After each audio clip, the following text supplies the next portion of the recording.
ഒരു ആക്സിഡൻ്റ് ഉണ്ടായി, അല്ലെങ്കിൽ മറ്റേതെങ്കിലും ഒരു സംഭവം ഉണ്ടായി, ആ സംഭവമായിട്ടുള്ള ഒരു സോൾട്ടായി, ആ സോൾട്ടായി അത് മുറിച്ച് കളയുന്നില്ല എന്നുണ്ടെങ്കിൽ ദീർഘനാളുകൾ നിങ്ങളെ അത് സ്വാധീനിക്കുവാൻ സാധ്യതയുണ്ട്. മറ്റൊന്ന്, ഒരു വ്യക്തിയും ഒരു വസ്തുവും തമ്മിലുള്ള സോൾട്ടായി. നല്ല ഉദാഹരണം എന്ന് പറയുന്നത് ഇന്നത്തെ കാലത്ത് ഫോണുമായിട്ട് വല്ലാത്തൊരു ബന്ധമുണ്ടാക്കുവാനുള്ള സാധ്യതയുണ്ട്, വല്ലാത്തൊരു പറ്റുവാനം ഉണ്ടാകുവാനുള്ള സാധ്യതയുണ്ട്. ഈ ഫോണിന് സോളൊന്നുമില്ല, എന്നാൽ അവിടെ അർത്ഥമാക്കുന്നത് നിങ്ങൾ അതിനെ അംഗീകരിക്കുമെന്ന് ഞാൻ വിശ്വസിക്കുകയാണ്. അതുകൊണ്ട് എന്താണ് അർത്ഥമാക്കുന്നത് എന്ന്, അവിടെ ആ അടുപ്പം, ആ ഫോണില്ലാതെ ജീവിക്കാൻ കഴിയത്തില്ല. ഉറങ്ങുമ്പോഴും തലയുടെ കീഴിൽ ഫോൺ വെച്ചുകൊണ്ടാണ് കിടന്നുറങ്ങുന്നത്. ആ നിലയിലുള്ള ഒരു അടുപ്പം വരുമ്പോൾ, ഒരു ടൈ വരുമ്പോൾ വ്യക്തിയും വസ്തുവും തമ്മിൽ സോൾട്ടായി ഉണ്ടാകുന്നു.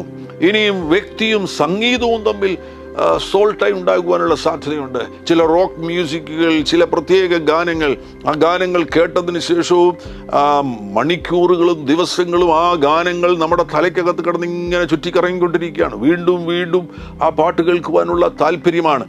അവിടെ ആ സംഗീതവുമായിട്ട് ഒരു സോൾട്ടായി ഉണ്ടാകുവാനുള്ള സാധ്യതയുണ്ട്. ഇനി ചില വ്യക്തികളെ നമ്മൾ ഹീറോകളാക്കി മാറ്റുമ്പോൾ, നമുക്കിപ്പോൾ രാഷ്ട്രീയത്തിൽ ഒരാളെ ഇഷ്ടമാണ്, സിനിമയിൽ ഇന്ന് ഒരുപാട് ഫാൻസ് അസോസിയേഷൻസ് ഇല്ലേ, ഓരോ സിനിമാ നടന്മാരെ ചിലർ ഹീറോ ആക്കി മാറ്റിയിരിക്കുകയാണ്. ഇവർ ആ സിനിമാ നടനെ കണ്ടിട്ടുണ്ടോ? കണ്ടിട്ടില്ല. ഇവർ ആ സിനിമ കണ്ട് സിനിമയിലെ ആ ഹീറോയുമായിട്ട് ഇവർക്കൊരു പ്രാണബന്ധമുണ്ടായിരിക്കുന്നു, ഒരു അൺഗോഡ്ലി സോൾട്ടായി ഉണ്ടായിരിക്കുകയാണ്. അത് ഇവരുടെ ചിന്തകളെയും ഇവരുടെ തീരുമാനങ്ങളെയും ഇവരുടെ ആക്ഷൻസിനെയും ഒക്കെ സ്വാധീനിക്കുവാനുള്ള സാധ്യതയുണ്ട്.